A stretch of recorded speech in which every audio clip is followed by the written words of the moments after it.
The story begins on a deserted road where a truck is heading toward a quarantine zone. Security guards spray disinfectant on the truck. The driver asks what's going on, and they calmly reply that there was a small leak in a biotech area, but there's nothing to worry about. The driver moves on. While answering a phone call, his truck suddenly hits something on the road. When he steps out, he sees a dead deer lying there. The truck isn't damaged, so he leaves the deer behind and drives away. But moments later, the dead deer suddenly stands up again, and from here, a terrifying nightmare is born. On the other side, we meet Seok-woo, completely absorbed in his office work. He's busy talking about the stock market on the phone. Suddenly, he notices a news report about mysterious fish deaths in a lake. Without thinking twice, he orders his assistant to sell all the shares of that company. It's clear that for Seok-woo, profit matters more than human life. Later, Seok-woo argues with his ex-wife over the phone while driving. Their daughter Suan wants to visit her mother on her birthday, but Seok-woo doesn't want to send her alone. When he gets home, he overhears Suan talking to her mother. He asks her to wait, but all Suan wants is to see her mom. After listening to his own mother and seeing Suan's pain, Seok-woo realizes he has failed as a father. Finally, he decides that no matter what happens, he will take Suan to Busan. Little does he know, this journey will become the most horrifying trip of his life. Outside the car window, ash falls from the sky and distant fires burn. The atmosphere makes it clear that something is terribly wrong in the city. At the station, the train to Busan is ready to depart. The driver enters his cabin, and the staff completes their preparations. Inside, a baseball team's coach asks everyone to take their seats,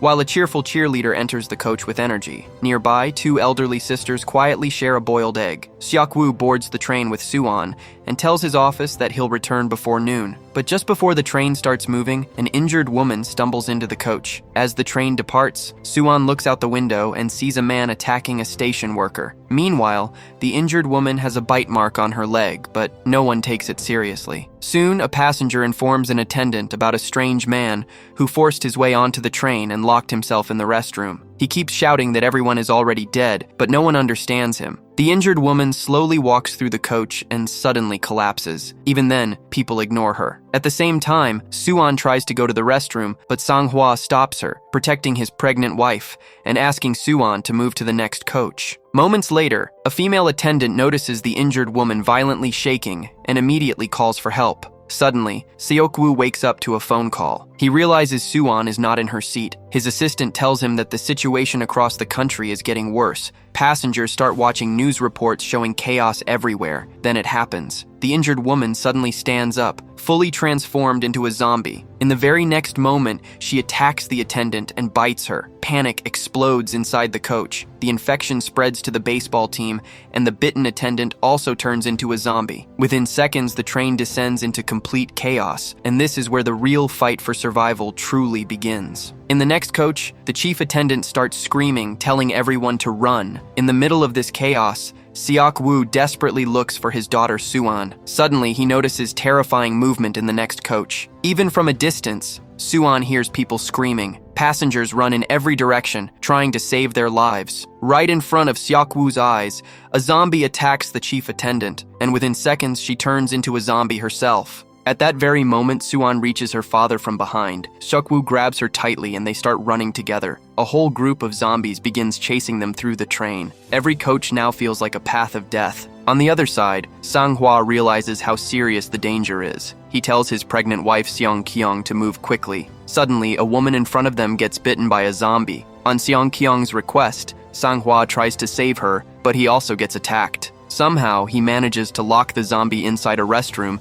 and tells his wife to run. But by then, more zombies arrive. Meanwhile, Seok-woo reaches the next coach and shuts the door, just as Seong-kyung is outside. The situation is so bad that no one waits for anyone. But Sang-hwa keeps fighting and finally reaches the door. Both of them get inside and lock it just in time. Now Seok-woo starts observing carefully. He realizes that zombies don't know how to open doors. He also understands that they attack only when they see someone. Seong-kyung covers the door, and suddenly, the zombies outside go quiet. Then, an announcement is made. The train will not stop at the next station. A passenger named Yeon-suk angrily questions whether the driver even knows what's happening inside the train. But the reply comes that these orders are from the control center. At the same time, Seok-woo receives a call from his mother. In a trembling voice, she only says, "Take care of Suan." During the call, her voice suddenly changes. Seok-woo instantly understands that something terrible has happened. Still, he hides the truth from Suan. The train slows down. Outside the station, people slam against the windows,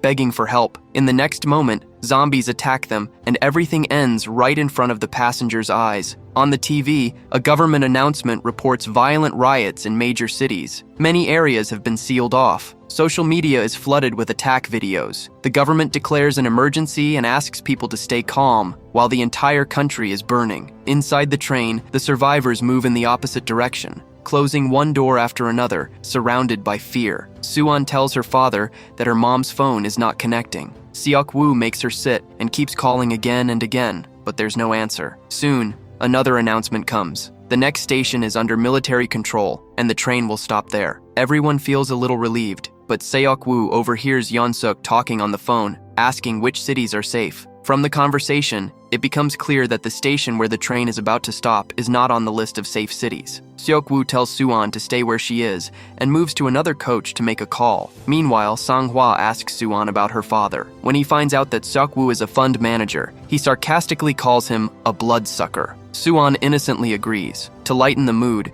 Seong-kyung gives Suan a candy and places her hand on her pregnant belly. Suan feels the baby move. A small moment of warmth in the middle of pure horror. Meanwhile, Seok-woo calls an old client hoping for help. The client warns him that as soon as the train stops in that city, everyone will be put under quarantine. Using his daughter as a reason, Seok-woo begs for assistance. He's advised not to go to the main square, but instead head toward the east square, where some arrangements might be possible. During this call, Seok-woo notices a homeless man wandering inside the train. Soon after, the train arrives at the city where the army was supposed to be stationed, but the place is completely silent. There are no soldiers anywhere. Suddenly, Yeon-suk is the first to step off the train. Other passengers follow him, including Seok-woo and Suan. The surviving members of the baseball team come out holding their bats. An attendant takes the driver to show him the zombie-filled coach. At the same time, Yeon-suk claims that Busan is still one of the safe cities and demands that the zombie coach be separated. However, the condition of the train makes this impossible. Due to technical reasons, the driver explains that the coaches can't be detached. He finally agrees that the only option is to go straight to Busan without stopping. But first, he wants to bring all the passengers who got off the train back inside. Inside the empty station, the passengers slowly move forward. Seok-woo takes Suan with him through a barricaded route toward the east square. The homeless man who overheard their conversation quietly follows them. Suan wants to tell the others about this safer path, but Seok-woo stops her, which makes her feel hurt and disappointed. At the same time, as the rest of the passengers go down the escalator, Sang-hwa senses that something is wrong. On the other side, where Seok-woo and Suan are standing, a man appears in the distance. The homeless man suddenly runs toward him. Seok-woo tells Suan to stay back and follows them. But the moment they reach the lower level, the horrifying truth is revealed. The entire military unit stationed there has already turned into zombies. Within seconds, a massive zombie horde attacks the passengers. Sang-hwa reacts just in time, pulling his pregnant wife Seong-kyung toward the stairs and saving her life. Meanwhile, Seok-woo receives another call from his client, who admits that he can't reach his people anymore. At that exact moment, a zombie attacks an officer nearby. The homeless man slips, and the zombies tear the officer apart right in front of them. Seok-woo runs back towards Suan, who is just seconds away from being attacked by a zombie. At the last moment, Sang-hwa saves her. Seong-kyung grabs Suan and starts running. Near the door, the baseball team is already waiting. As soon as everyone gets inside, they shut the door. Seok-woo struggles with a zombie, but the homeless man helps him and runs toward the door. Seeing this, Sang-hwa opens it and keeps it open for Seok-woo as well. Together, they push with all their strength and finally manage to close the door. On the other side, Seong-kyung is running back toward the train when she sees several passengers being killed by zombies. Still, everyone keeps moving, running down the stairs and entering the train from the opposite side. Suddenly, station zombies smash through the glass and fall onto the train. One zombie lands on Jong-gil, but because it's badly injured, it fails to harm him. In the final moments, Seong-kyung and Suan grab the other elderly sister and run in the opposite direction, with a zombie chasing them. Just in time, an attendant and the cheerleader arrive and save Jong-gil. At the very last second, everyone makes it back inside the train. Once again, the thin line between life and death is just a closed door. In the final moments, Suan and the pregnant Seong-kyung reach another coach and pull the homeless man inside before the zombies arrive. Outside, the zombies completely surround the train. and the nightmare continues. Seeing how bad the situation is, Yeon-suk tells the attendant that if they want to survive, the train must leave immediately. The cheerleader protests because her friends are still trapped outside, but the attendant calls the driver anyway, and the train starts moving. At the same moment, Sang-hwa somehow manages to shut the door. Suddenly, a huge group of zombies smashes the glass and starts pouring inside. The people left outside realize the train is leaving and begin running for their lives. As they reach the bottom of the stairs, 2 baseball players are caught and killed by zombies. The last surviving player freezes in fear, but Seok-woo grabs him, pulls him together, and runs with him into the train. Behind them, Sang-hwa is left alone. Seok-woo reaches out his hand, but Sang-hwa picks up a weapon and holds the zombies back, saving Seok-woo. A moment later, he also jumps into the train just in time. Meanwhile, the driver contacts the control center, asking if the route to Busan is clear. He's told that for now, going straight to Busan is the best option, and he'll be informed if anything changes. On the other side of the train, Seong-kyung, Suwon, and the others get trapped between 2 zombie-filled coaches. Seong-kyung spots an open restroom and signals everyone. They barely manage to get inside. Just as Seong-kyung enters, a zombie lunges at her. With great difficulty, they hold the door shut as more zombies gather outside. Elsewhere, passengers cover the glass doors for protection. Then the driver announces that the train will now go directly to Busan without stopping. The cheerleader receives a call from the last baseball player. With a broken voice, he tells her that no one else has survived. At the same time, Seok-woo tries to contact his daughter. He then hears Sang-hwa's voice, as Sang-hwa is talking to Suwon on the phone. Suwon explains that they are trapped in the restroom of Coach 13. The baseball player adds that the others are stuck in Coach 15. Now, Seok-woo and Sang-hwa decide to rescue them. Sang-hwa comes up with a plan. He will go in front, the boy will stay in the middle, and Seok-woo will cover the back. They wait for a tunnel. As soon as the train enters the tunnel, the zombies lose sight and react differently. The 3 of them jump into the fight without fear. Sang-hwa knocks zombies down with his bare hands, Seok-woo supports him from the side, and the boy swings his bat. Together, they become an unstoppable team, carving a path through death. But in the next coach, things get even worse. The entire coach is filled with zombie baseball players. Seeing this, the boy freezes in terror. Sang-hwa pushes him back and faces the zombies alone. Seok-woo finds a bat and fights with all his strength. While both men hold the zombies back, the boy stands helpless. Then the train enters another tunnel,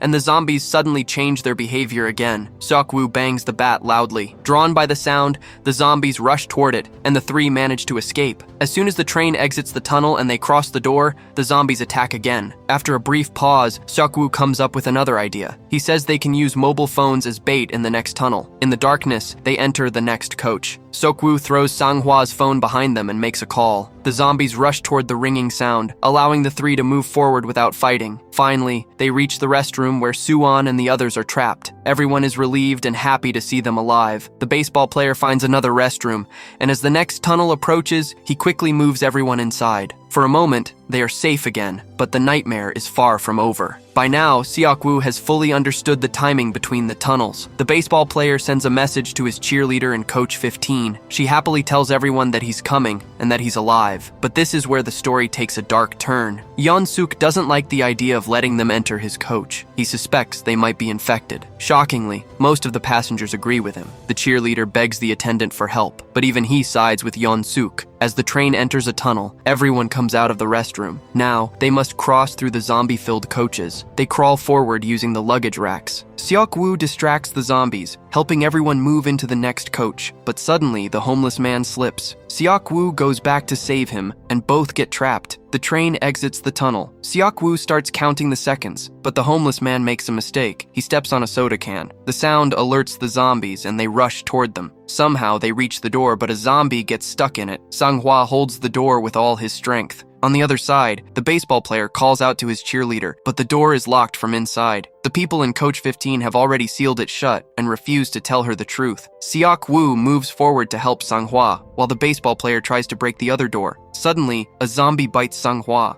Finally, the second door breaks, and the baseball player starts to enter, but Yeon-suk grabs the door and stops him. The other passengers support Yeon-suk. From inside, Jong-gil and the cheerleader push everyone back. Seong-kyung runs toward her husband, but Sang-hwa tells her to stay away. In a weak voice, he asks Seok-woo to take her and promises him to protect her. Seok-woo apologizes. The door finally breaks. Seok-woo and the others escape, while Sang-hwa holds the zombies back with his last strength, sacrificing himself so the others can live. Inside the coach, Seok-woo holds Soo-an and Seong-kyung, but before In-gil can enter, the door shuts. Furious, Seok-woo attacks Yeon-suk and curses him. Yeon-suk spreads a lie, claiming Seok-woo is infected. The attendant orders everyone into the vestibule. The passengers of Coach 15 force them all out. The homeless man goes out first. The cheerleader refuses to stay and follows the baseball player. Seong-kyung takes Soo-an with her, and Seok-woo follows behind. The people inside seal the door. At that moment, Jong-gil sees her sister, who has turned into a zombie. Without thinking, she opens the door. Instantly, zombies flood into Coach 15. Meanwhile, the driver tries to contact Busan. There's no response.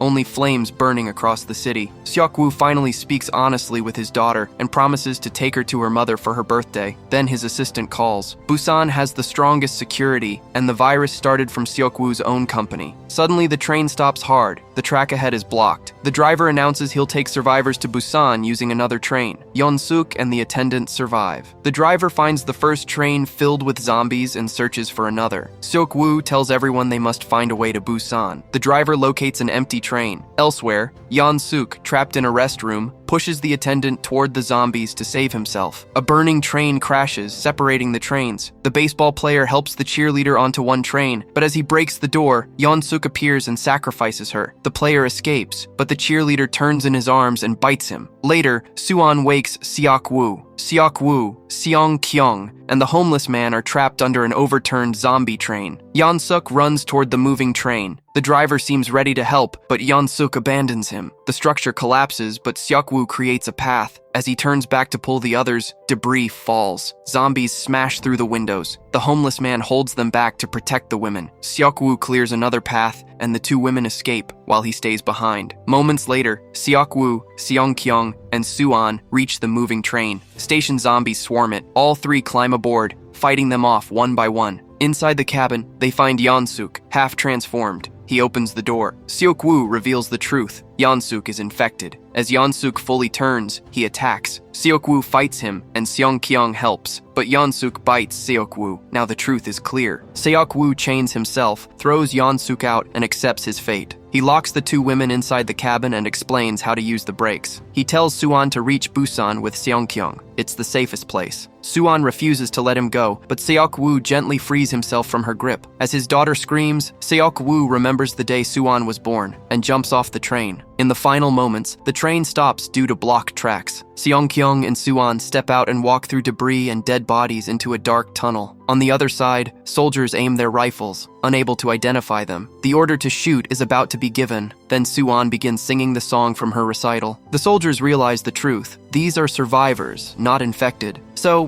what did you think about this movie? Drop your thoughts in the comments below. And if you enjoyed this recap, hit like and subscribe for more awesome stories. See you next time.